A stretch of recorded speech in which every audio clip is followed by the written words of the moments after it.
உனக்கு ஒரு மாமனாரா என்ன செய்யணுமோ அத்தனை நன்மைகளையும் செஞ்சுதான் என் பிள்ளைய உனக்கு நான் கல்யாணம் பண்ணி கொடுத்தேன்.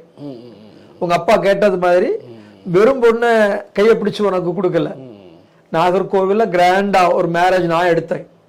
15 பவுன் நகை போட்டிருக்கிறேன். அப்புறம் இப்போ வந்து எனக்கு கொடுன்னா நான் எங்க என்ன கொடுக்கறதுக்கு? நீ ஆச்சு, உன் மனைவி ஆச்சு, நீ பெத்த 2 பிள்ளைகளாச்சு அப்படின்ட்டு எனக்கு கோபம் உண்டாயிடுச்சு. ஒன்றும் சொல்லல, அம்மாவையும் மனைவியும் விபச்சாரத்துல விட்டு பணத்தை தான்னு கேட்டார். அப்ப அந்த வார்த்தைய என் மனைவி ஜன்னல் இருந்து நாங்க என்ன பேசுறோன்னு கேட்டுக்கிட்டு இருக்க. கேட்ட உடனே நீங்க அவற்றை ஒன்றும் பேச வேண்டாம், நீங்க உள்ள வாங்கன்னு என் மனைவி கூப்பிட்றா. நீ எப்படி இப்படி பேசுனேன்னு கேட்டேன். மனைவி கூப்பிட்டு சொன்னேன், சரி பிள்ளைகளுக்கு ஏதோ ஆகாரம் குடிக்குது வருது, நீ என்ன பண்ணி பிள்ளைகளுக்கு பண்றன்னு தெரியல, என்னால இப்படி கொஞ்சம் கொஞ்சம் சாக முடியாது, நீங்க சாகிறத என்னால பார்க்கவும் முடியாது. அதனால நான் ஒரு முடிவு எடுத்துட்டேன். என்ன முடிவு? தற்கொலை பண்ணிடலான்னு ஓன்னு கதறி அழுதுட்டான். நம்ம என்ன பண்றோம், அதிகப்படியா விஷத்தை வாங்கி அதிகப்படியா குடிக்கிறோம். அப்போ யாரும் பிழைக்கிறதுக்கு வாய்ப்பு கிடையாது. அதனால நல்ல ஒரு ஆலோசனை சொன்னேன் அப்படின்னு சொல்லி ஏற்கனவே ஒரு பால்ட் ஆயில் டப்பா என் வீட்டுல இருக்கு, ஒரு டப்பா இருக்கு, சரி வாங்கி வச்சிருக்கிறேன், பிள்ளைகள் கைப்படா மேல இருக்கு. அப்ப இன்னொரு டப்பாவும் வாங்கிட்டு வந்தாச்சு. வாங்கிட்டு வந்து உங்களுடைய ஈடன் டிவி பைபிள் ரிவ்யூ சேனலில் உங்களுடைய சாட்சிகளும் உங்களுடைய ஊழிய அனுபவங்களும் வர விரும்புனீங்க அப்படின்னா இந்த வாட்ஸ்அப் நம்பருக்கு கான்டாக்ட் பண்ணுங்கள். 8428196238. நீங்கள் ஊழியராக இருக்கலாம், விசுவாசிகளாக இருக்கலாம். நிச்சயமாக உங்களுடைய அனுபவங்களை ஷேர் பண்ணுங்கள். இது பலருக்கும் விசுவாசத்தையும் பக்தி விருத்தியும் தூண்டும்ங்கிறது எந்த சந்தேகம்.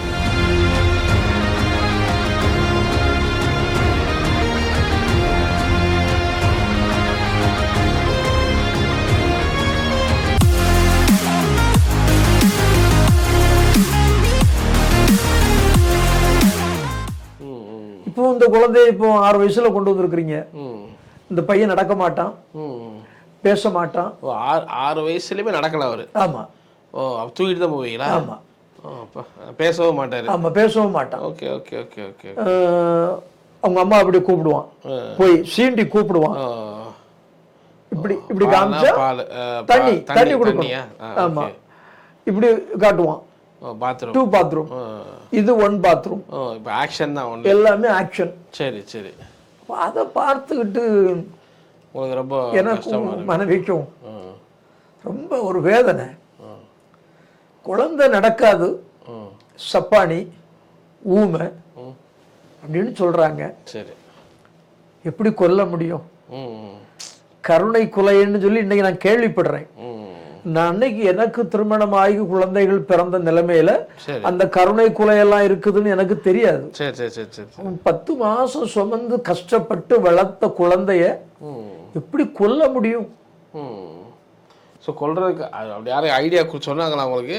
நானும் என் மனைவி பேசுறோம், எப்படி என்ன செய்ய முடியும்? எதுவுமே செய்யலங்கும் போது அது ஒரு இதா நினைக்கிறீங்க. அதாவது டாக்டர் சொல்லிட்டார் இல்லையா, இந்த பையன் ஜப்பானி, சரி நடக்க மாட்டான். இந்த நீங்க உறவுல முடிச்சதுனால இந்த மாதிரி நடந்துருச்சு சொல்றேன். ஊமையான பையன், பேச மாட்டான். அப்போ ஏதாவது வாய்ப்பு இருக்குன்னு சொன்னாங்களா? கிடையாது. சரி சரி சரி, வாய்ப்பு கிடையாது. சரி, ஏன்னா அவனுக்கு வந்து கொஞ்சம் மன வளர்ச்சி குண்டிய பையன். Okay okay okay. எம்ஆர்னு சொல்லுவாங்க, சரி, மென்டலி ரிட்டையர்டு. இப்போ அவனுக்கும் தெரியாது. சரி சரி சரி. இப்போ ஓகே அப்படின்னு சொன்ன மாத்திரத்துல நாங்க உடைக்கப்பட்டோம். சரி, நான் என் மனைவியும் உடைக்கப்பட்டோம். சரி, இப்படி ஒரு சூழ்நிலை ஆயிடுச்சு. அப்படி ரொம்ப கஷ்டப்பட்டோம், கண்ணீர் வடிச்சோம். என் மனைவிக்கு நாங்கள் ஆறுதல் சொல்லுவேன், என் மனைவி எனக்கு ஆறுதல் சொல்லுவா. சரி இப்படி போகட்டும் அப்படின்னு சொல்லி குழந்தைய வளர்த்து விட்டுருந்தோம். இப்படி இருக்கப்பட்ட காலகட்டத்தில் எங்க அம்மாட்ட சொல்லும்போது அம்மா மறுபடியும் சொல்லுவாங்க, இன்னும் 6 வயசு முடியல, சரி முடியும் போது சரியாயிடும், நீ வருத்தப்படாத அப்படின்னு அம்மா சொல்றாங்க. போங்கம்மா, உங்களால என் குழந்தையனுடைய வாழ்க்கைப்பால், ஏன்னா நான் ஹாஸ்பிட்டலுக்கு கொண்டு போவேன்னு சொல்லுவேன் இல்லையா, அப்ப அம்மா சொல்லுவாங்க, உன்னுடைய ஜீன் அதான் உன் பிள்ளைகிட்ட இருக்கும். நீ 6 வயசுல பேசுனதுனால உன் குழந்தையும் 6 வயசுல தான் பேசும்.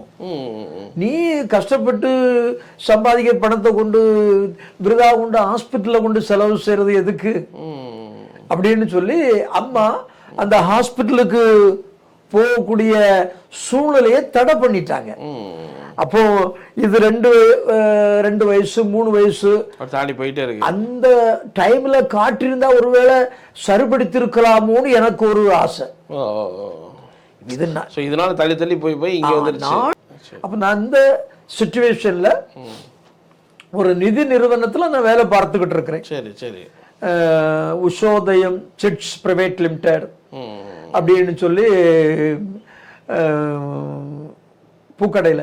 சரி சரி. அங்க வர வேலை பார்த்துக்கிட்டு இருக்கிறேன்.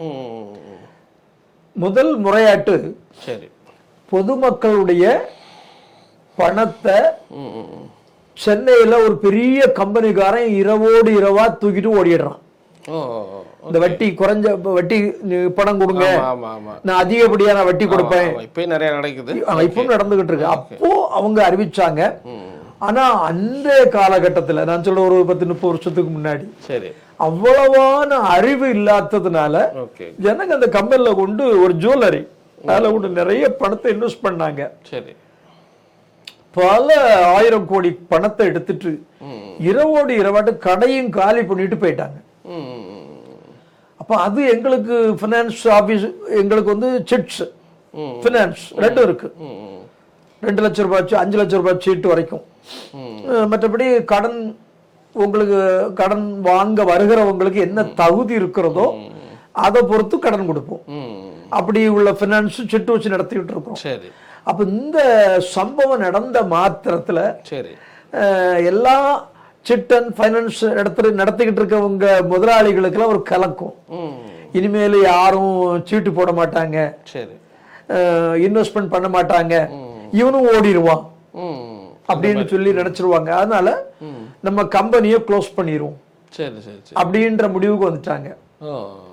முடிவுக்கு வந்து முதலாளிங்க எங்களை கூப்பிட்டு சொன்னாங்க, தம்பிங்களா கம்பெனியை க்ளோஸ் பண்ண போறோம், நோ செட்டில்மெண்ட், அதாவது உங்களுக்கு எந்த விதமான உதவியும் நாங்க செய்ய மாட்டோம் அப்படின்னா புரியுதா உங்களுக்கு? புரியுது. அதாவது வேலையை விட்டு நான் போகிறேன்னு லாஸ்ட்ல போயிட்டு இருக்கு, அதனால ஆனா அதுக்கு ரூல்ஸ் இருக்கு, கவர்மெண்ட் ரூல்ஸ் இருக்கு. நான் வேலையை விட்டு போகிறேன்னு சொன்னா 5 வருஷம் வேலை பார்த்திருக்கேன்னு சொன்னா 5 மாசம் சம்பளம் தரணும். கண்டிப்பா. சரி. நீங்க என்ன அனுப்புறீங்க, மிஸ்டர் கிருஷ்ணன் உங்க வேலைப்பாடு எங்களுக்கு திருப்திகரமாக இல்ல, நீங்க வேலையை விட்டு போயிடலாம்.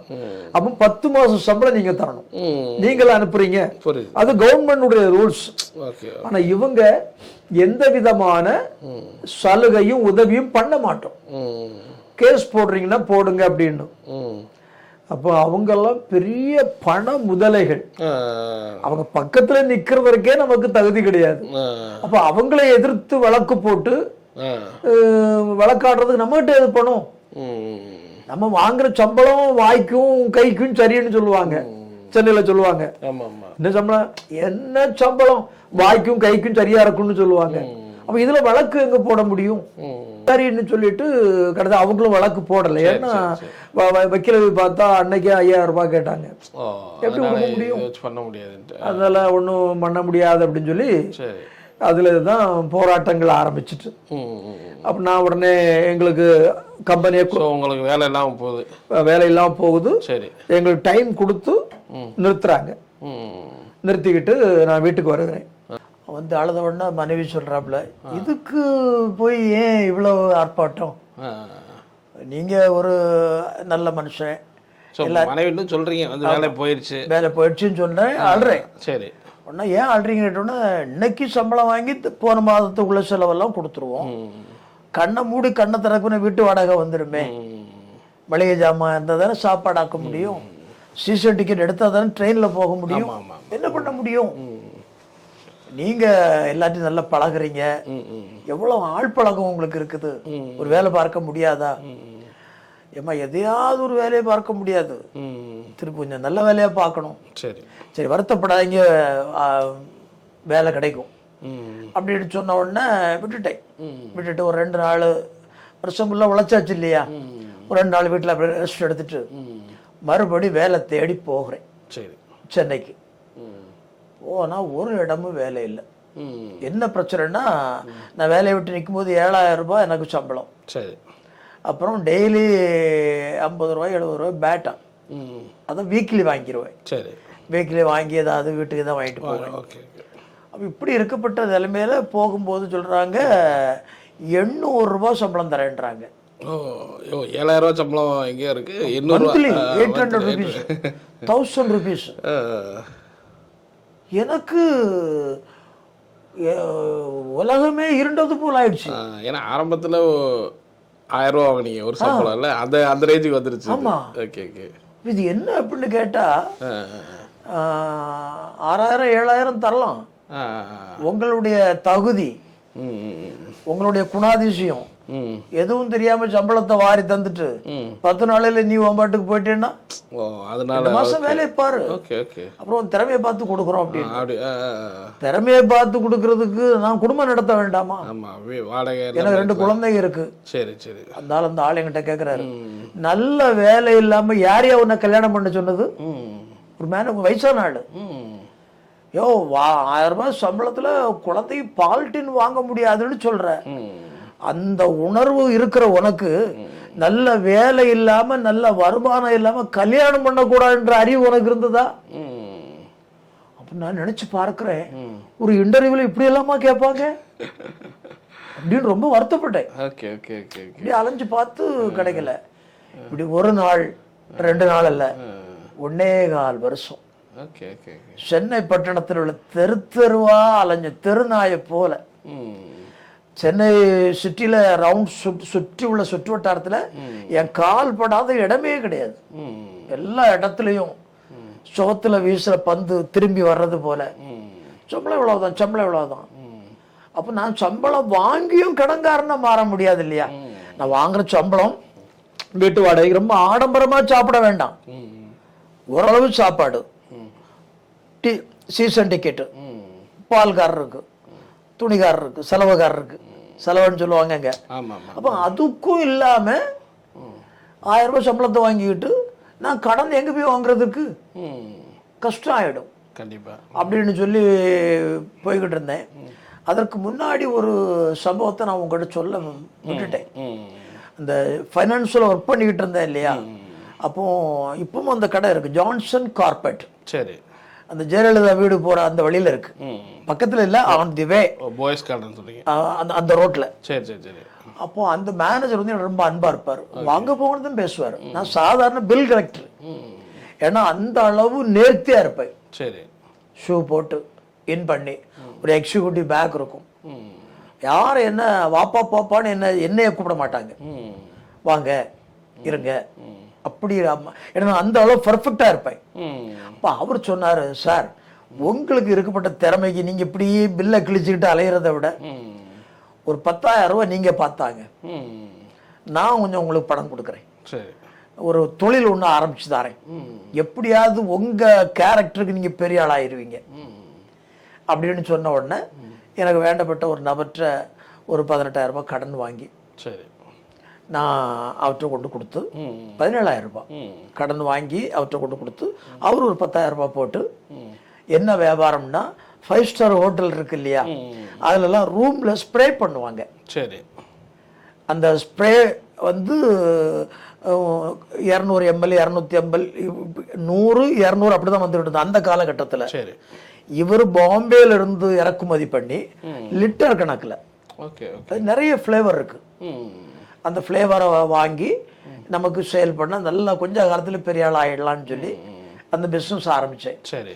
ஆரம்பிச்சு அவங்க வந்து கார்பரேட் பீப்புள், இந்த பெரிய பெரிய இதுக்கெல்லாம் இந்த கார்பெட் சப்ளை பண்றாங்க, டோர் கர்டன் கார்பெட் இதெல்லாம் பண்றாங்க. அப்போ அவரு நிறைய விசிட்டிங் கார்டு தந்து இவங்களை போய் பாருங்க. அப்ப நீங்க ஒரு ஹோட்டல்ல நீங்க மேனேஜர், அவர் வந்து உங்களை கவனிச்சிருவாரு, புரியுதுல்ல? அப்படி கவனிச்சாதான் தொழில் பண்ண முடியும். அப்போ ஹவுஸ் கீப்பிங் இது வந்து ஹவுஸ் கீப்பிங் டிபார்ட்மெண்ட்டை சேர்ந்தது, இந்த ஸ்ப்ரே பண்ற இது. அப்போ நான் அங்கே போய் கேட்ட உடனே வெறுங்கை முளம் போடுமான்னு சொல்லுவாங்க. சும்மா வாயினால போய் இந்த ஐட்டம் நல்லா இருக்குன்னா வாங்குவாங்களா? வாங்க மாட்டாங்க. சாரும் எங்கிட்ட அதை பற்றி சொல்லலை. அப்புறம் வாங்கி ஒரு 30,000-35,000 ரூபாய்க்கு சென்டெல்லாம் வாங்கி சென்னையில் மெயினாக இருக்கக்கூடிய எல்லா 3 ஸ்டார் 5 ஸ்டார் ஹோட்டலுக்கும் சாம்பிள் கொடுத்தேன். என் ஐட்டம் நல்லா இருக்கும்ல, தெரியணும் இல்லையா? ஏன்னா இந்த பெர்ஃப்யூம் அடிக்கிறாங்கல்ல, சர்வர் வந்து சாப்பாடு வச்சுட்டு போவார். சில பெர்ஃப்யூம் அதில் ஆட் ஆகாது, சில பெர்ஃப்யூம் அந்த ஆகாரத்தோடு மிங்கிள் ஆகிடும். அப்போ சாப்பிட்டீங்கன்னா அந்த ஸ்மெல் உங்களுக்கு வரும், அப்போ கெட்டு போயிடும். அப்போ அப்படியெல்லாம் ஆகாதபடி தான் அவங்க வாங்குவாங்க. அப்போ அதெல்லாம் செக் பண்ணணும். கன்னு கொடுப்பா, சாம்பிள் கொடுப்பா. அப்போ விற்கிறதுக்கு வாங்கின அவ்வளோ பொருளும் சாம்பிளாக கொடுத்தாச்சு. ஒரு நபர் எனக்கு ஆர்டர் தரல. அந்த வாங்கின காசெல்லாம் அந்த வாழ பொருளெல்லாம் சாம்பிளாக கொடுத்துட்டீங்க. ஆமாம், அப்படி போயிட்டு அப்புறம் ஒரு ஆள் அதில் நான் அலையிறத பார்த்து என்கிட்ட என் மேலே கொஞ்சம் இறக்கம் காட்டினார். சரி. அப்போ என்ன சார், என்ன ரொம்ப சோர்ந்து இருக்கிறீங்க இன்னைக்கு? நான் ஒரு 10, 25, 30 ஹோட்டல் கொடுத்துருக்குறேன். சரி. ஒரு நபர் கூட எங்கிட்ட பர்ச்சேஸ் பண்ணல. சரி. அவன் தப்பா எடுத்துக்காதீங்க. இந்த 30 ஹோட்டல்ல அந்த ஹவுஸ் கீப்பிங் டிபார்ட்மெண்ட்ல உள்ள மேனேஜருக்கு நீங்க ஏதாவது கிஃப்ட் கொடுத்தீங்களா? என்ன கிஃப்ட்? பாத்தீங்களா, பச்சை பிள்ளை போல குழந்தைய போல பேசுறீங்க. ஒரு பிசினஸ் பண்ணணும்னு சொன்னா அந்த மேனேஜருக்கு நீங்க ஒரு வாட்ச் வாங்கி கொடுக்கணும், ஒரு கேமரா வாங்கி கொடுக்கணும், ஒரு நல்ல காஸ்ட்லியான பேண்ட் ஷர்ட் வாங்கி கொடுக்கணும். இதெல்லாம் வாங்கி கொடுத்தா பல ஆயிரத்துக்கு உங்களுக்கு பிசினஸ் அவர் தருவார். எந்த விதமான உங்களை கொண்டு 5 பைசாவுக்கு பிரயோஜனம் இல்லாத நிலைமையில அவர் ஏன் உங்களுக்கு பிசினஸ் தரணும்? உங்களுக்கு முன்னாடி கொடுத்துக்கிட்டு இருக்கிறான், அவருக்கு வாட்ச் வாங்கி கொடுத்துருக்கிறான். வீட்டம்மாவுக்கு இந்த செட் வாட்ச், ஜென்ட்ஸ் லேடிஸ் அந்த மாதிரி அப்படிலாம் கொடுக்குறாங்க. அப்ப நான் பார்த்தேன் உள்ளதுக்கே வழி இல்லை, இதெல்லாம் எங்க போறதுக்கு அப்படின்னு அதை ஏற கட்டிட்டேமே சின்ன பாஷை, அது முடிஞ்சு போச்சு. அப்போ ஏற்கனவே ஒரு 17,000 ரூபாய் கடன் இருக்கு, அதுக்கு வட்டி கொடுக்கல, 3 பைசா வட்டி, அது வட்டியை கொடுக்கல. இப்போ வேலை இப்போ 1.25 வருஷம் சென்னை பட்டணத்தின் தோறும் தெருவா அலைஞ்சு பார்த்து வேலை கிடைக்குது. 1000 ரூபாய் 800 ரூபாய் சம்பளம். அப்ப இந்த 1000 ரூபாய்க்கு வேலைக்கு போனாலும் நான் கடன்காரன்னு தான் ஆகணும். அதற்கு பேசாம இருந்துடலான்னு சொல்லி வேலை தேடி தேடி பார்த்து எங்க வீட்டம்மாவுக்கு 15 பவுன் நகை போட்டாங்க. அத சென்னையில மார்வாடி கடைன்னு சொல்லுவாங்க. நம்ம ஊர்ல அந்த வாய்ப்பு கிடையாது. நம்ம ஊர்ல இப்ப கோல்டு வாங்குறாங்க, சென்னையில அப்படி இல்லை. கோல்டு வாங்குவாங்க, சில்வர் வாங்குவாங்க, கையில நீங்க கட்டி வாட்ச் வாங்குவாங்க, சைக்கிள் வாங்குவாங்க, ஃபேன் வாங்குவாங்க. அதாவது கோல்டுக்கு 3 காசு வட்டி, சில்வருக்கு 5 காசு வட்டி, சைக்கிள், ஃபேனு, அண்டா, குண்டா இதுக்கெல்லாம் 10 காசு வட்டி. அப்போ வீட்டில் இருந்த அண்டா, குண்டா, டிவி, ஃபேனு எல்லாம் கொண்டு அடகு வச்சாச்சு. சரி. என் 2 குழந்தைங்களுக்கும் இவ்வளவு மோதிரம் போட்டாங்க, அந்த மோதிரத்தெல்லாம் கொண்டு அடகு வச்சாச்சு. கடைசியில் அடகு வைக்கிறதுக்கு என்னுடைய மனைவி, என்னையும் என் பிள்ளைகளை தவிர வீட்டில் ஒன்றும் இல்லை. அந்த அளவு வீட்டில் உள்ள பொருட்கள் வச்சு ஒரு பைத்தியக்காரனை போல் ஆயிட்டேன். ரொம்ப அன்பா இருப்பேன் மனைவி கிட்ட பேசுறதை நிறுத்திட்டேன், பிள்ளைகள்கிட்ட கொஞ்சம் விளையாடுறதை நிறுத்திட்டேன்.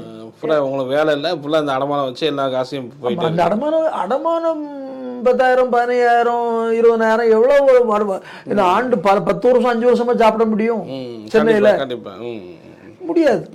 அப்படி ஆகி கடைசியில ஒரு பைத்தியக்காரனை போல் ஆயிட்டேன். யார்ட்டையும் பேச மாட்டேன், என் பெட்ரூம்லயே இருப்பேன், வேலைக்கு போகல. இன்னைக்கு நினைச்சு பார்க்கிறேன் எப்படி உயிரோடு இருந்தேன்னு சொல்லி. ரேஷன் வாங்குறதுக்கு கூட வழி இல்லை. அப்படி ஒரு சிச்சுவேஷன். என்ன பண்றதுன்னு தெரியல. அப்ப நான் பார்த்தேன் இப்படி போய்கிட்டு இருக்குது அப்படின்ட்டு. நீங்க ஒரு கேள்வி கேட்டீங்க, உங்க ஃபேமிலியில என்ன சொன்னாங்கன்னு. கடைசியில மாமனார்கிட்ட போனேன். இவங்க அப்பாட்ட இல்ல, அவங்க சித்தப்பாட்ட. மாமா ஒரு 8-10 மாசமா வேலை இல்லை, வேலை தேடிக்கிட்டு இருக்கிறேன், வேலை கிடைக்கல, வீட்டுல அரிசி பருப்பெல்லாம் ஒன்றும் கிடையாது, சாப்பிட்டு பல மாசம் ஆச்சு, இதை கொஞ்சம் ரூபா இருந்தா கொஞ்சம் தாங்களேன், ஹெல்ப் பண்ணுங்க அப்படின்னு. ஏன்பா நான் சம்பளம் வாங்கி அவர் 60,000 ரூபாய் 70,000 சம்பளம் வாங்குறாரு. சரி. நான் சம்பளம் வாங்கி கொடுக்க வேண்டியவங்களாம் கொடுத்துக்கிட்டு அடுத்த இந்த மாதம் உள்ள செலவுக்குள்ள காசு மட்டும் என் கையில் இருக்கு. அதை தூக்கி உன் கையில கொடுத்துக்கிட்டு நான் எங்க போறதுக்கு? நினைச்சு பார்க்கிறேன். மருமகன்ற ஒரு அன்பு இல்லாம 10,000-30,000 ரூபாய் கையில வச்சுக்கிட்டு 1000 ரூபாய் கேட்டதுக்கு உங்ககிட்ட காசை கொடுத்துக்கிட்டு நான் எங்க போகிறதுக்குன்னு கேட்கிறாரு. என்ன உறவு இவரு? சரி அப்படின்றாச்சு. எனக்கு பொண்ணு கொடுத்த என் சொந்த மாமனார்ட்ட, அவர் எனக்கு சொந்த மாமனார் தான். ஆனா இது உரிமை இல்லவா? அவர்கிட்ட போனேன். வாப்பா எப்படி இருக்கிற? நல்லா இருக்கிற மாமா. உன் மஞ்சாதி பிள்ளைகள்லாம் எப்படி இருக்காங்க? நல்லா இருக்காங்க மாமா. என்ன ரொம்ப நாளை பிறகு வந்திருக்கிற? ஒன்றும் இல்லை மாமா, ரொம்ப கஷ்டமா இருக்கு அப்படின்னு அழ ஆரம்பிச்சேன். உடனே அவர் சொன்னாரு, நானும் வேலையை விட்டு விஆர்எஸ் வாங்கி உன் மச்சானை உள்ள வச்சுட்டு நான் வெளியே வந்து ஆசாரி வேலை பார்த்தா நான் பிழைப்பு நடத்திக்கிட்டு இருக்கிறேன். உனக்கு ஒரு மாமனாரா என்ன செய்யணுமோ அத்தனை நன்மைகளையும் செஞ்சுதான் என் பிள்ளைய உனக்கு நான் கல்யாணம் பண்ணி கொடுத்தேன். உங்க அப்பா கேட்டது மாதிரி வெறும் பொண்ணை கையை பிடிச்சு உனக்கு கொடுக்கல. நாகர்கோவில்ல கிராண்டா ஒரு மேரேஜ் நான் எடுத்தேன். 15 பவுன் நகை போட்டிருக்கிறேன். அப்புறம் இப்போ வந்து எனக்கு கொடுன்னா நான் எங்க என்ன கொடுக்கறதுக்கு? நீ ஆச்சு, உன் மனைவி ஆச்சு, நீ பெத்த 2 பிள்ளைகளாச்சு அப்படின்ட்டு எனக்கு கோபம் உண்டாயிடுச்சு. என்னத்த பெருசா தந்தீங்க இப்படி பேசுறீங்க? ஒரு மனைவிக்கு வயிற்றுல ஒரு கட்டி, சரி, ஒரு வியாதி பிடிச்ச பிள்ளை, உனக்கு கல்யாணம் பண்ணி தரும்போது வியாதியோடைய தந்தேன் சொல்லு. உனக்கு என் பிள்ளை கல்யாணம் பண்ணி தரும்போது வியாதி பிடிச்ச நபராட்ட தந்தேன். கிளி மாதிரில உன் கையில கொடுத்தேன், நீ குரங்கு மாதிரி ஆக்கி வச்சிருக்கிய அப்படின்னு சொல்றேன். கஷ்டப்படுறது தெரியுது. ஆமா, ஆனா என்கிட்ட கொடுக்கறதுக்கு ஒண்ணும் இல்லை. இருந்தா தரலாம், இருந்தா என் பிள்ளைக்கு கொடுக்குறேன், என் மருமகனுக்கு கொடுக்குறேன். என்கிட்ட இல்ல, எங்கேயாவது வேலையை பார்த்து பிழைச்சுக்கோ. ஐயா வேலை கிடைக்கலன்னு தான் நான் உங்ககிட்ட வந்து சொல்றேன். 10 மாசம் 11 மாசமா சென்னை தோறும் நாயை போல அலையிறேன். 1000 ரூபாய் சம்பளம் தரேன்றான், வீட்டு வாடகை 2000 ரூபாய். நான் அதுக்கு 1000 ரூபாய் எங்க போய் வாங்குறதுக்கு? சரி சரி கிளம்பு அப்படின்ட்டார். உடனே வந்து மனைவிட்ட போய் சொன்னேன், உங்க அப்பாட்ட போய் கேட்டேன். உங்க அப்பா இப்படி சொன்னாரு, உங்க சித்தப்பா இப்படி சொன்னாரு. தவணை முறையில என்னால சாக முடியாது. பிள்ளைகள் அழகா இருப்பாங்க, பக்கத்து வீட்டுல கூப்பிட்டு சாப்பாடுன்னு கொடுத்துருவாங்க. நாங்க வெளியவே வர மாட்டோம், வீட்டை விட்டு வெளியவே வர மாட்டோம், வீட்டுக்குள்ளேயே இருப்போம். சென்னை வாழ்க்கையை நீங்க கேள்விப்பட்டிருப்பீங்க. அதாவது அவங்கவுங்க வேலையை பார்க்கறதுக்கே நேரம் இருக்காது. சண்டே ஒரு நாள் சினிமாவுக்கு போவாங்க, ஒரு பிரியாணி வாங்குவாங்க, இல்ல மீன் கறி எறா தூக்கு வச்சு ஒரு சாப்பாடு. Cinema must. நாங்களும் அப்படித்தான் பண்ணோம். கம்பல்சரி வேலை பார்க்கிற நாட்கள்ல கம்பல்சரி சினிமா. சரி, குடும்பத்தோடி போவோம். ஒரு 10 பேர் 5 பேர் போவோம். சரி, நல்ல ஐஸ்கிரீம் அப்படி இப்படி தாட் பூட்டுன்னு எல்லாம் செலவு நடக்கும். அதோடி சரி சரி. அப்படி இருக்கப்பட்ட காலகட்டத்தில் ஒன்றும் இல்லாம எப்படி செய்ய முடியும் அப்படின்ற நிலைமைக்கு வந்து என் மனைவி கூப்பிட்டு சொன்னேன். சரி, பிள்ளைகளுக்கு ஏதோ ஆகாரம் குடிக்குது வருது, நீ என்ன பண்ணி பிள்ளைகளுக்கு பண்றன்னு தெரியல, என்னால இப்படி கொஞ்சம் கொஞ்சம் சாக முடியாது, நீங்க சாகிறத என்னால பார்க்கவும் முடியாது. அதனால நான் ஒரு முடிவு எடுத்துட்டேன். என்ன முடிவு? தற்கொலை பண்ணிடலான்னு ஓன்னு கதறி அழுதுட்டான். நீங்க எல்லாம் தாங்கக்கூடிய ஒரு மனுஷன் குடும்பத்தோடு தற்கொலை பண்ணணும்னு சொல்றீங்க, எப்படி அது? இந்த பிள்ளைகளை கொல்றதுக்கு எப்படி உங்களுக்கு இருதயத்துல வந்தது எண்ணம்? அதெல்லாம் ஒண்ணும் முடியாது அப்படின்னு சொல்றாப்புல. ஒண்ணு புரிஞ்சுக்கோ, உங்க சித்தப்பா 60,000 ரூபாய் 70,000 ரூபாய் சம்பளம் வாங்குறாரு, அவர் 1 பைசா இல்லைன்னு சொன்னாரு. மாமாட்ட கிடையாது. சரி நீ வந்துட்டே இல்லப்பா, நான் 2 கிலோ அரிசியை வாங்கிக்கோ, கொஞ்சம் காய்கறி வாங்கிட்டு போ, இந்த பிள்ளைகளுக்கு பிஸ்கட் வாங்கிட்டு போ. அது கூட உங்க அப்பா தரல, இவங்களை நம்பி பிள்ளைய விட்டுட்டு போகணும்னு சொல்றியா? எப்படி? நாம உயிரோடு இருக்கும் பொழுது 5 ரூபாய் நமக்கு உதவி செய்யாதவங்க நீ நான் செத்து போன அந்த பிள்ளைகளை எப்படி பார்ப்பாங்க? பார்க்க மாட்டாங்க. இன்னைக்கு குட்டி குழந்தைங்க ஒரு 5 வருஷம் போன அந்த பொண்ணு வயசுக்கு வந்துடும். பையனும் நடக்கல கொஞ்சம் கொஞ்சம் கொஞ்சம் தத்தி ஆயிட்டான். இந்த பொண்ணு வயசு ஏஜ் அட்டன் பண்ணிட்டு பிச்சை எடுக்கிற சூழ்நிலைன்னு வச்சுக்கேன். இன்னைக்கு பிச்சைக்காரியை கூட விட மாட்டேங்கிறானுங்க, பாலியல் வன்கொடுமை. இன்னைக்கு ஒரு செய்தி, டெல்லியிலேயோ இங்கேயோ தெரியல, ஒரு +2 படிக்கிற பிள்ளைய 14 பேர் வன்புணர்வு செஞ்சிருக்கிறாங்க. இன்னைக்கு எனக்கு ஜபிக்கிறதுக்கு குறிப்பு வந்திருக்கு. இன்னைக்கு பார்த்துட்டு காலையில அழுதேன். 14 பேரு மனுஷ ரூபத்துல மிருகம். அப்ப இது போல ஒரு சம்பவம் நம்ம பிள்ளை தலையை தட்டுவான், முதுவை தட்டுவான், நெஞ்ச தொடுவான். என்னது நினைக்கிறதற்கே முடியலையே. அதனால பிள்ளைகளை நான் விட முடியாது, பிள்ளைகளையும் கொன்றணும் அப்படின்னு சொல்றேன். அப்போ இந்த கதையெல்லாம் சொன்ன அந்த அம்மா ஓகேன்னு சொல்லிட்டாங்க. இப்படி எல்லாம் ஒரு தவறு நடக்கும், சரி, அதுக்கு நம்ம இடம் கொடுத்துடக்கூடாது. பசங்களும் இதாயிட்டாங்கன்னா நம்ம சொந்த பந்தத்துல யாரும் நம்ம பிள்ளைகளை வளர்க்க மாட்டாங்க, பார்க்க மாட்டாங்க, மொத்தமாவே செத்து போயிரும் அப்படின்னு ஒரு காரியம் சொல்றேன். அன்றைக்கு கஷ்டப்பட்ட நாட்கள்லயும் சரி, இன்னைக்கு ஊழியம் பண்ணி இருக்கிற நிலைமையிலும் சரி, மனுஷனா இருந்தா ஏதாவது தேவைகள் வரும் இல்லையா? கண்டிப்பா. யார்கிட்டயும் நம்பி கேட்க மாட்டேன் அன்னைக்கும் சரி. ஏன்னா உறவுகள்கிட்ட போய் கேட்டா பகையாயிரும். நீங்க நல்லவங்க, உங்ககிட்ட 500 ரூபாய் கேட்கறேன், நீங்க எவ்வளவோ எனக்கு செஞ்சிருப்பீங்க, அதெல்லாம் மறந்துடுவேன். இன்னைக்கு மச்சாங்கிட்ட போய் 500 ரூபாய் கேட்டு ராஸ்கல் இல்லைன்ட்டானே, இன்னெல்லாம் என்ன செய்யணும் அப்படின்னு தேவையில்லாத ஒரு பகை ஆயிடும். இதற்காக நான் கஷ்டப்படுற நாட்கள்லையும் சரி இப்பவும் சரி உதவிக்குன்னு யார்ட்டையும் போனதில்லை, போகவும் மாட்டேன். அன்னைக்கு ஃபேமிலி யார்ட்டையும் போனதில்லை.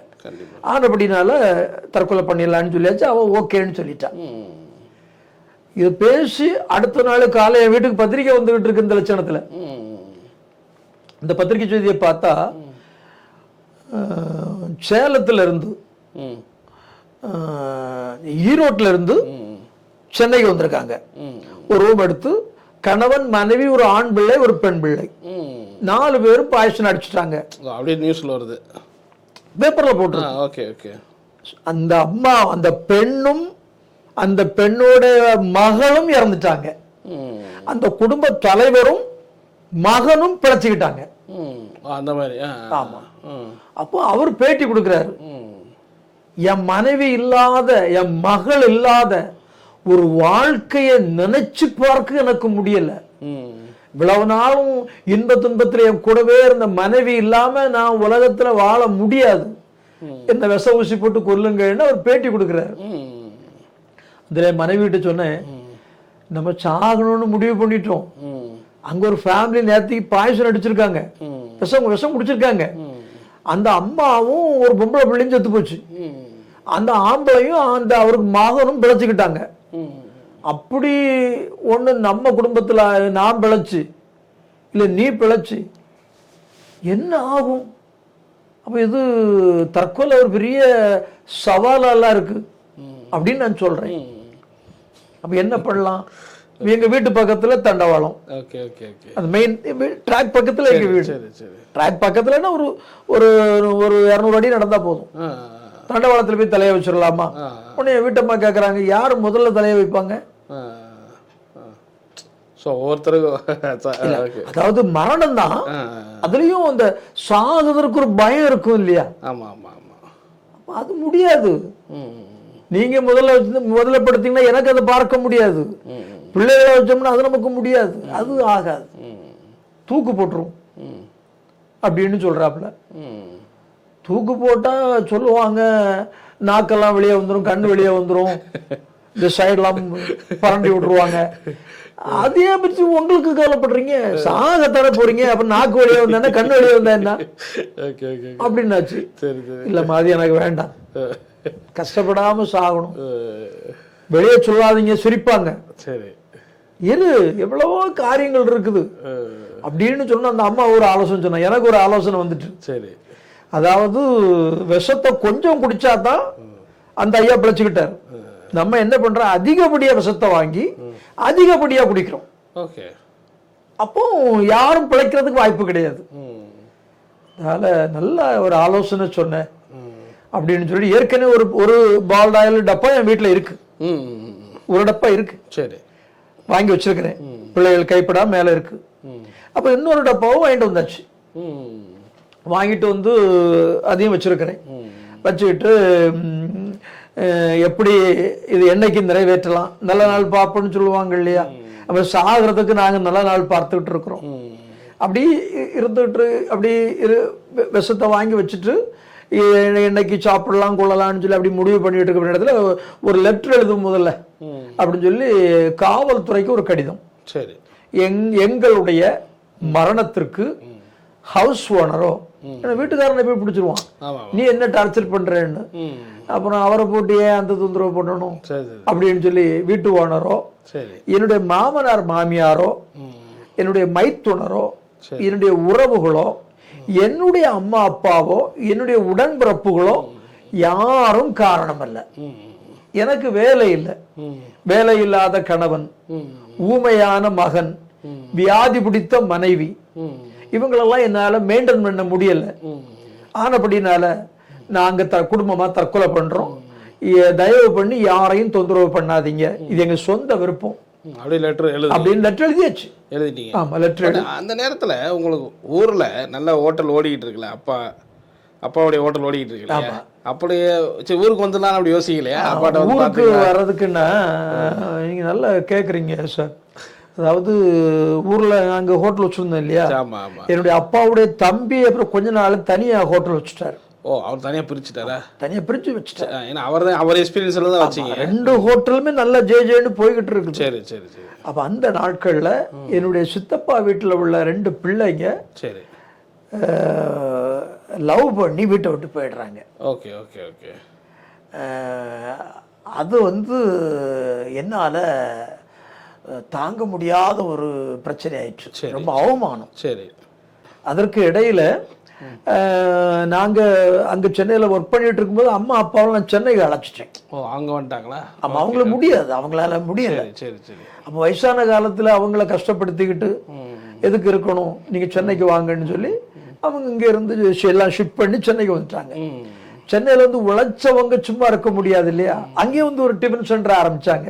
நான் இருந்த கிராமத்துல நல்லபடியா போய்கிட்டு இருந்தது. சரி. ஆனாலும் இங்க அப்ப க்ளோஸ் பண்ணிட்டீங்க கன்னியாகுமரியில, இந்த ஹோட்டல்ல க்ளோஸ் பண்ணி கன்னியாகுமரியில உள்ள கடையெல்லாம் க்ளோஸ் பண்ணியாச்சு. சித்தப்பா கடை பெரிய கடை, ஓகே, அதையும் க்ளோஸ் பண்ணிட்டாங்க.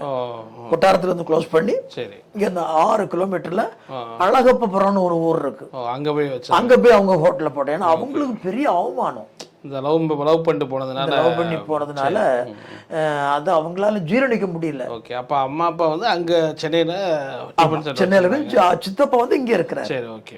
இங்க நான் கேக்குறேன், சென்னையில அம்மா அப்பா இருந்தாங்க, டிஃபன் சென்டர் வச்சிருந்தாங்களா? அவங்க உங்களுக்கு எந்த சப்போர்ட்? அது வந்து அவங்க சம்பாதிக்கிறது அவங்களுக்கு ஆகும், அப்படி மட்டும் இருந்தாங்க. Okay okay. அப்புறம் இந்த பிரச்சனைகள் வந்து பெரிய ஒரு வருமானம்னா அவங்களுக்கு கிடையாது அந்த மாதிரி. ஆமா, அந்த பெரிய சாப்பிடலாம் அந்த மாதிரி கடை வாடகை, அம்மா அப்பாவுக்குள்ள சம்பளம், அதை வச்சு இந்த சிட்டாக்குன்னு சொல்லுவாங்க, இந்த வட்டிக்கு படம் வாங்குவாங்க. அவங்க வந்து உங்க கூட இல்ல, அவங்க தனியா இருக்கிறாங்க, நான் தனியா இருக்கிறேன். Okay okay okay. அதுக்கு என்ன காரணம்னு கேட்டீங்கன்னா, என் வாழ்க்கையில கஷ்டம் அதிகமானோடனே எங்க அப்பா என் ஜாதகத்தை கொண்டு பார்த்தாங்க.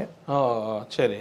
அந்த ஜோசியக்காரன் சொல்லிட்டான், இந்த பையனுடைய ஜாதகம் வந்து ரொம்ப மோசமான ஜாதகம், இந்த பையனை உங்க கூட வச்சிருந்தா நீங்க தெருவில் இறங்கி பிச்சை எடுத்தான் சாப்பிடணும். அப்படி சொல்லிட்டான். அப்போ அப்பாவுக்கு பயம் வந்துச்சு. அதாவது என்ன வெறுத்துதல் இல்ல, எங்க அம்மா நைஸா எங்கிட்ட வந்து, மகா உன் ஜாதகத்தை கொண்டு போய் என்னை பார்த்தோம், அதுல 7ஆம் நாட்டு சனி பிடிச்சிருக்கு, அதனால கொஞ்ச நாள் நீ தனியா இருந்தேன்னா அந்த சனி ஒன்ன விட்டு போயிருமா அப்படின்னு சொல்லிட்டாங்க. அப்படின்னு சொல்லி தனி குடித்தனம் வச்சுட்டாங்க, பிரச்சனை இல்லாதபடி வச்சுட்டாங்க. சாப்பாடு இட்லி வடை சாப்பாடெல்லாம் அங்கிருந்து வந்துடும். ஓகே, அந்த மாதிரி அப்படியே போயிட்டு அப்படி போய்கிட்டு இருக்கு. இந்த முடிவு இப்போ நீங்க தற்கொலை செய்யறது கூட லெட்டர் எழுதிட்டீங்கல்ல, அந்த டைம்ல அவங்க தனியா ஒரு இடத்துல இருக்கிறாங்க, அவங்கள்ட்ட நீங்க போய் ஹெல்ப்லாம் கேட்கல? ஆமா, அவங்கள்ட்ட அவங்க பண்ண முடியாது, உங்களுக்கே தெரியும் அவங்க நிலவரம், அவங்களால பண்ண முடியாது. இட்லி தரலாம், காலையில எனக்கு 4 இட்லி, என் மனைவி ஒரு 3 இட்லி, என் பிள்ளைகளுக்கு 2 இட்லி தான் தர முடியும். ஓகே. ஸோ நல்லா இங்கே ஓடிக்கிட்டு இருந்த ஒரு பிஸ்னஸ் பண்ணவங்க தான் ரொம்ப கொலாப்ஸ் ஆயிடுச்சு. கொலாப்ஸ் ஆயிடுச்சு. Okay okay. கொலாப்ஸ் ஆன உடனே பார்த்தா அவங்களும் வயசானவங்க. சரி. இப்போ அவங்கள்ட்ட போய் நான் கேட்கும் பொழுது அவங்க எங்கேயும் போய் வட்டிக்கு வாங்கி தருவாங்க. அப்புறம் அந்த வட்டியை கட்ட முடியாது. ஆமா ஆமா ஆமா. வட்டிக்காரன் சண்டைக்கு வருவான். ஆமா ஆமா. யாருக்கு எந்த விதமான ஒரு பாதிப்பு வேண்டாம். அதுல ரொம்ப உறுதியா இருக்கிறேன். அந்த லெட்டர் அப்ப எழுதும் போது அம்மா அப்பா தனியா இருக்கிறாங்க. தனியா இருக்கிறாங்க. ஓகே. நீங்க அவங்களால முடியாது. அப்ப இந்த லெட்டர் வந்து எழுதி வச்சுக்கிட்டு அப்ப இதுல ஒரு ஆபீசர் என் வீட்டுல இருந்து ஒரு 3 கிலோமீட்டருக்குள்ள இருக்கிறார். ஈபில ஒர்க் பண்ணார். அவர் வந்து எங்களுக்கு ரொம்ப அன்பா இருப்பாரு. அப்ப அவரு கிருஷ்ணனை கொஞ்ச நாளா காணும் அப்படின்னு விசாரிச்சோன்னா அது வேலை இல்லை, ஒன்றும் இல்லை, வாழ்வா சாவான்னு ஒரு போராட்டத்தில் இருக்காருன்னு அவர் எங்க தேடி வந்துட்டார். ஓகே. இப்போ வந்து நீங்க லெட்டர் எழுதி வச்ச அந்த டைம்ல சொல்றீங்க. லெட்டர் எழுதி வச்சிருக்கிறேன். லெட்டர் எழுதி வச்சுட்டு எப்போ சூசைட் பண்ணலாம்னு முடிவு எப்போ பண்ணலாம் நானும் டிஸ்கஸ் பண்ணிட்டு இருக்கோம். எப்போங்கிறத எப்போ பண்ணலான்ற ஒரு டைம் அது முடிவு பண்ணியாச்சு. என்னைக்கு பண்ணுன்ற முடிவு எடுக்கல. லெட்டர் கூட எழுதி வச்சிருக்கு. லெட்டர் எழுதி வச்சிருக்கு. இப்போ உங்களை தேடி அந்த நண்பர் வராரு. சரி. மிஸ்டர் கிருஷ்ணன், மிஸ்டர் சொல்லுவார். என்ன எப்படி இருக்கிறீங்க? வீடை வந்து பார்த்தா எல்லாம் வீடு கிடக்குது. அப்படியே போய் உரிமையோடு போய் கிச்சன்லயும் எட்டி பார்க்கிறாரு.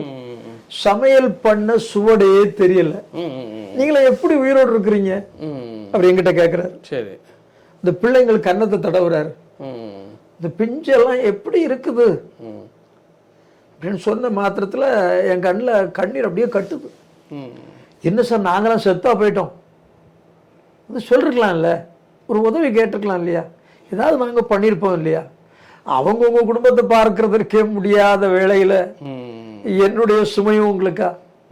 வேண்டாம் சார். சரி, நான் எப்படியாவது ட்ரை பண்ணி ஒரு வேலை வாங்கி தரேன், கொஞ்சம் பொறுங்க அப்படின்னு அவர் சொல்றாரு.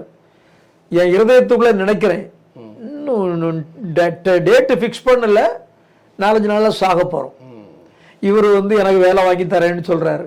இத்தனை 1.25 வருஷத்துல கிடைக்காத வேலை இப்ப 4 நாள்ல கிடைச்சிடுமா? சரி அப்படின்னு நான் எனக்குள்ள பேசுறேன். அவர்கிட்ட சொன்னா அவரோட அதை ஊர்ல போய் சொல்லுவாரு, சொந்தக்காரர்கிட்ட சொல்லுவாங்க. அது ஒரு பெரிய இஷ்யூவா மாறிடும். யாருக்கும் பிரச்சனை இல்லாம முடிச்சிடணும்னு சொல்லி அப்படி இருக்குது. அவரு விசாரிச்சு என்ன பண்ணிட்டாரு, வெள்ளிக்கிழமை என்ன பார்க்க வந்தாரு. சனிக்கிழமை அவங்க சர்ச்சில் இந்த பிரச்சனைகள் உள்ளவங்கெல்லாம் ஜெபம் பண்ணுவாங்க. கிறிஸ்டியன் அவங்க என்ன பற்றி சொல்றாங்க. அவங்க ஜெபிச்சிருக்கிறாங்க. ஜெபிச்ச உடனே அவங்க சொல்றாங்க, அவர் வீட்டில் போய் ஒரு ப்ரேயர் பண்ணா சரி காரியங்கள் முடியும் அப்படின்னு சொல்லி சொல்றாங்க. அவங்க சொல்றாங்க. அப்ப அவர் வந்து சனிக்கிழமை ஈவினிங் என்ன பார்க்க வராரு. வெள்ளிக்கிழமை வந்துட்டு சனிக்கிழமை ப்ரேயர் பண்ணிக்கிட்டு வராரு. கிருஷ்ணன், எனக்கு நீங்க ஒரு உதவி பண்ணணும்.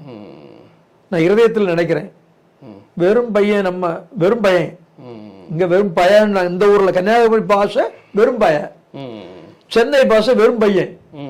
இவங்கிட்ட வந்து இவர் என்ன உதவி கேட்கிறாரு. சார், என்னால முடிஞ்சா செய்றேன், உங்களால 100% முடியும், ஆனா நீங்க செய்ய மாட்டீங்க. சொல்லுங்க சார், விடுகதை போடாதீங்க, சொல்லுங்க. உங்க வீட்டுல ஒரு ப்ரேயர் பண்ணணும். சரி. டமால் எழுந்துச்சேன். என்ன திமிரு இருந்தா என் வீட்டுல வந்து ப்ரேயர் பண்ணணும்னு சொல்லுவீங்க? கொழுப்பா? இயேசுவை பத்தி பேசின என் வீட்டு வாசல்ல மிதிக்காதுன்னு உங்ககிட்ட அன்னைக்கு கடந்த நாட்கள்ல சொல்லியிருக்கிறோம்ல. இயேசுவை பத்தி பேசுகிறதா இருந்தா என் வீட்டு வாசல் படியை மிதிக்க கூடாதுன்னு நான் உங்ககிட்ட சொல்லிருக்கிறேன்னா எப்படி பேசுவீங்க அப்படின்னு கேட்டோம். அவரு அமைதியா இருக்கிறாரு. என் மனைவி என் சோல்ற பிடிச்சு கொஞ்சம் அமைதியா இருங்க அப்படின்னு. அதற்கு முன்னமே அவர் பேசுவார். சரி, நீங்க கிறிஸ்டியனா மாற வேண்டாம் சார், வெள்ளை சட்டை வெள்ளை பேண்ட் எல்லாம் போட வேண்டாம். சரி, பைபிள் எடுத்துக்கிட்டு எங்களை மாதிரி நீங்க சாமியாரா அலைய வேண்டாம். சரி, இந்த உலகத்துல இருக்கப்பட்ட எல்லா சாமிகள்லயும் இந்த இயேசு சாமி தான் உண்மையான சாமின்னு உங்க இருதயத்துல நீங்க விசுவாசிக்க ஆரம்பிச்சுட்டீங்கன்னு சொன்னா உங்களுக்கு நல்ல காலம் பிறந்தாச்சு. உங்களுக்கு இருக்கிறது ஒரு சாமி. நான் பழையபடி சொல்றேன், எங்களுக்கு நிறைய சாமி இருக்கு. இந்த நிறைய சாமிகளால செய்ய முடியாத காரியத்தை ஒரே சாமியை வச்சு கும்பிடுற உங்களால முடிஞ்சிருமா அப்படின்னு நான் கேட்கிறேன். முடியும், முடியும். அப்படின்னு அவர் சொல்றாரு. ஒரு ஆரஞ்சு பழம் இருக்கு சார், அவர் சொல்றாரு இது ஆரஞ்சு பழம் இனிக்கும்னு நான் சொல்றேன். நீங்க சொல்றீங்க என்ன சொல்றீங்க? ஆரஞ்சு பழத்தோட தன்மை இனிப்பும் புளிப்பும் சேர்ந்ததாக இருக்கும் அப்படின்னு சொல்றீங்க. நான் சொல்றேன் இல்ல கிருஷ்ணன் சார், இது இது அப்படிப்பட்ட ஆரஞ்சுல வாங்கி சாப்பிட்டு பார்த்து நல்ல எல்லாம் புரடமா எல்லாமே இனிப்பா இருக்கு அப்படின்னு இருக்கு. அப்போ இயேசுவை பற்றி தெரியாம அவரால் முடியாதுன்னு நீங்க எப்படி சார் சொல்லுவீங்க அப்படின்னு என்கிட்ட கேட்கிறாரு. சார் ஆர்குமெண்ட் எல்லாம் பண்ண வேண்டாம், எனக்கு இருக்க பண்ண நிலைமையில அது சரியில்லை. உடனே என் மனைவி என்கிட்ட வாய் திறந்து பேசுறேன், நான் ஒரு வார்த்தை பேசலாமான்னு நான் என் இருதயத்துக்குள்ள நினைக்கிறேன், சாக போற நேரத்துல இவ்வளவு உதவி கேட்கிறா, சரி சொல்லுமா. அவரு நீ கிறிஸ்தவனா மாறாண்டாம், பைபிள் எடுத்து படிக்க வேண்டாம், நீ என் கூட சர்ச்சைக்கு வர வேண்டாம், இயேசுவை நம்புவோம் வாழ்க்கை மாறிடுன்னு சொல்றாருல. இத்தனை ஆண்டுகள் 36 வருஷம், உங்களுக்கு 36 வயசு ஆச்சு, இத்தனை ஆண்டுகளும் நம்ம சாமியை கும்பிட்டுட்டோம்ல, நம்ம சாமி நமக்கு எந்த உதவியும் செய்யல அப்படின்னு நிறுத்துறா. ஏன்னா அந்த தற்கொலைன்னு சொன்னா அவருக்கு தெரிஞ்சிருக்கும் இல்லையா, அப்படின்னு நிறுத்துறா. அதனால இப்ப என்ன சொல்லணும், ஒருவேளை இந்த இயேசு நம்மளை காப்பாத்திட்டாருன்னா அப்படின்னு சொல்றா. சொன்ன உடனே சரி நாளைக்கு ஜெபம் பண்ணணும் அப்படித்தானே, வாங்க வந்து தொலைங்க. நான் சொல்றேன் வாங்கன்னு சொல்றது ஒரு விதம். நீங்க பின்னாடி கேக்குறீங்க சார் உங்க வீட்டுக்கு வரட்டுமா, வாங்க வாங்க சார், நீங்க வாங்க, இன்னைக்கு ஒரு நாள் வாய்ப்பு கிடைக்கும் போது உங்க வீட்டம்மா உங்க பிள்ளைகள் எல்லாம் கூட்டிட்டு வாங்க, என் மனைவி நல்லா சமையல் பண்ணுவா, சாப்பிடலாம், அது ஒரு விதம். வரட்டுமா, வந்து தொலைங்க இலை கொடுக்கறதுக்கு அப்படின்னு சொல்றேன். அவர் அதுக்கும் கோவப்படல, அவர் நாளைக்கு வர சார் அப்படின்னு சொல்லிட்டார். சரி வாங்க அப்படின்னு அவரு போயிட்டார். அவர் போன கொஞ்ச நேரத்துல ஒரு பிசினஸ் ஆரம்பிக்க கடன் வாங்கணும்ல, அவர் வந்துட்டார். டேய் குரல் தெரியல சார், நான் என்ன பண்றதுன்னு யோசனை பண்றேன். சரி என்ன பேசிட போறான், எல்லாமே முடிஞ்சு போச்சு, இன்னும் 2-3 நாளா சாக போறோம், டேட்டு பிக்ஸ் பண்ணல, என்னத்தை கேட்டுற போறான். ஒன்று நான் கேட்டதை வந்துட்டு போய் வாங்கிட்டேன். அண்ணனா ராஸ்கல், வாங்கின கடனை கொடுக்கறதுக்கு போக்கு இல்லாத புறம்போக்கு வார்த்தை அங்கே அதிகமாக யூஸ் பண்ணுவாங்க அப்படின்னு.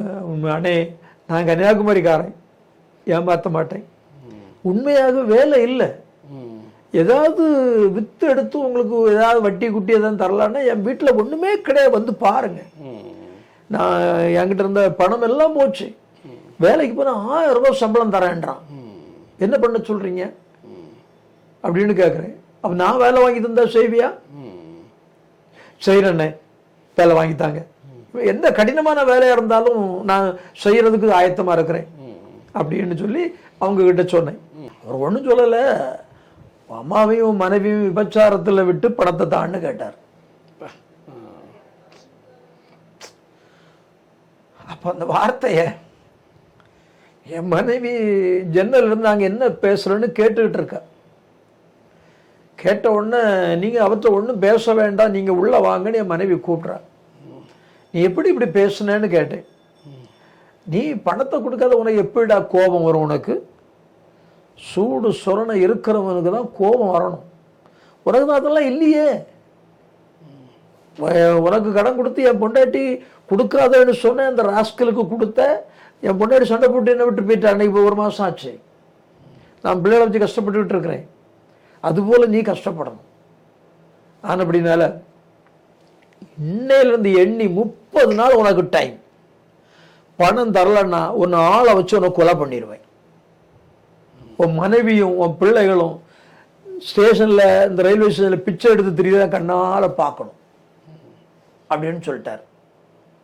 நான் கேட்டேன், நான் பேசின வார்த்தை, நான் பணத்தை கொடுத்து வந்துடுவேன், நீ பேசின வார்த்தை எப்படி திருப்பி எடுப்பேன்னு கேட்டேன். அந்த வெண்டைக்கெல்லாம் நீ பேசாதடா, நீ வாங்கின கடனை கொடுக்கறதுக்கு துப்பு இல்லாத ராஸ்கல், நீ பணத்தை வை அப்புறம் பார்த்துக்கலான்ட்டு அவன் போயிட்டான். அப்போ அவன் பேசுனது கூட எனக்கு பெருசா தெரியல. நாளைக்கு ஜெபம் பண்ண வரேன்னு சொன்னோம், அது தெய்வ குற்றமாகி இப்படி ஒரு சூழ்நிலை ஆயிட்டோம் அப்படி அதனால தான் இந்த வார்த்தை வந்துட்டோம். அவன் ஜெபிக்கிறதுக்கு வாங்கன்னு சொன்ன உடனே இவ்வளவு அசிங்கமாக பேசிட்டாங்க. அவன் ஜெபம் பண்ண அப்போ என்ன நடக்கும்? இன்னும் பெரிய இதில் இன்னும் இதை விட பெரிய அவமானம் ஆயிடுமோ அப்படின்னு சொல்லி என் மனைவியை அழைச்சி நான் அந்த விஷயத்த சொல்கிறேன். உடனே என் மனைவி சொல்கிறா, இனிமேல் டைமிங்கே கிடையாது, இனிமேல் யோசிக்கிறதுக்கு டைம் கிடையாது, நாளைக்கு பால்டாயில் குடிக்கிறோம் அப்படின்னு சொல்லியாச்சு. அப்படியே உட்கார்ந்துருக்கிறேன், பிரம்ம பிடிச்ச மாதிரி உட்கார்ந்துருக்கிறேன். ஏன்னா என்னை விட அவ தீவிரமாயிட்டா. ஒரு மனுஷன் என்னைக்கு வீடு ஏறி வந்து இப்படி ஒரு தவறான வார்த்தையை சொல்றானோ அவன் நாளைக்கு வேற மாதிரி எதுவும் பேச மாட்டான்னு என்ன நிச்சயம் இருக்கு? புரியும், நான் சொல்றது உங்களுக்கு புரியும் கண்டிப்பா. அதனால நாளைக்கு நம்ம சாகுறோம்னாச்சு. அந்த மரணத்தை எண்ணி மனைவி சாக போறா, பிள்ளைகள் சாக போறா, நாம் சாக போகிறோமேன்னு சொல்லி ரொம்ப ஒரு ஒரு ஒரு விரக்தி என்ன அப்படி முழுமையாட்டு என்ன ஆளுகை செஞ்சிச்சு. இந்த பைத்தியக்காரன் சொல்லுவாங்களே, எங்க ஊர்ல பித்து பிடிச்சவன்னு சொல்லுவாங்க, இந்த பைத்தியக்காரனை போல நான் ஆயிட்டேன். அப்படி இருக்கு. என்னடா பண்றதுன்னு சொல்லி ஒண்ணுமே பேசல, அப்படியே இருந்த இடத்துல இருந்து அப்படியே தூங்கிட்டோம். என்னைக்கு? சனிக்கிழமை. நாளைக்கு ஜபிக்க வராங்க. ஜபிக்கிறதுக்கு முன்பாக இவ்வளவு தாறுமாறான சூழ்நிலை. என்ன செய்யணும்? ஜபம் வேணுமா வேண்டாமா? ஜபம் வேணுமா வேண்டாமா? அப்படி என்னுடைய ஒரு கடல் அலை போல என்னுடைய இருதயத்துல அந்த வார்த்தை வந்து மோதிக்கிட்டே இருக்கு. என்ன செய்யறதுன்னு ஒண்ணுமே புரியல. விடிஞ்சாச்சு. பைத்தியக்காரனை விட மோசமான ஒரு நிலைமையில ஆயாச்சுது. 4 மணிக்கு வீட்டுக்கு ஆள் வந்துச்சு ஜபிக்கிறதுக்கு. 4 மணினா ஈவினிங், அடுத்த நாள் ஈவினிங் 4 மணிக்கு. ஒரு 4 பெண் பிள்ளை, பெண் 4 ஆம்பளைங்க, 8 பேர் வந்துட்டாங்க. 8 பேர் வந்துட்டாங்க. எப்போ நீங்க சூசைட் பண்ணலாம்னு நினைச்சிட்டு இருந்தீங்க? டைமிங் அடுத்த நாள் காலை, அடுத்த நாள் காலையில, திங்கக்கிழமை காலையில இறந்துடலாம், ஏன்னா இனிமேல் இருக்க முடியாது அப்படின்னு முடிவுக்கு வந்து நாங்க பேசி முடிச்சிட்டோம். அப்ப இவங்க வராங்க, வந்து இருக்கிறாங்க.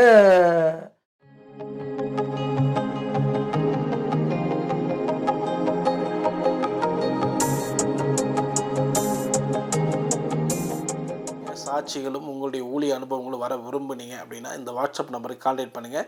8428196238. நீங்கள் ஊழியராக இருக்கலாம், விசுவாசிகளாக இருக்கலாம். நிச்சயமாக உங்களுடைய அனுபவங்களை ஷேர் பண்ணுங்கள். இது பலருக்கும் விசுவாசத்தையும் பக்தி விருத்தியும் தூண்டும்ங்கிறது எந்த சந்தேகம்.